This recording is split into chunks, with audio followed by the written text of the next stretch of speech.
We are learning interior design in our institute, which talks about different fields, and we can literally think about spatial design, which is dealing with spaces, and we have several streams which consider this.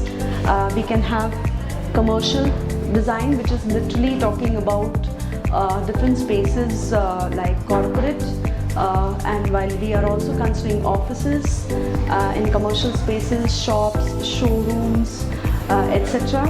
And yet another, which is restaurant design. In case of restaurant design, we are dealing with clients which are of a specific target group.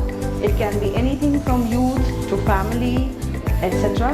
And we design aesthetically beautiful spaces for different kinds of people who are going to be served.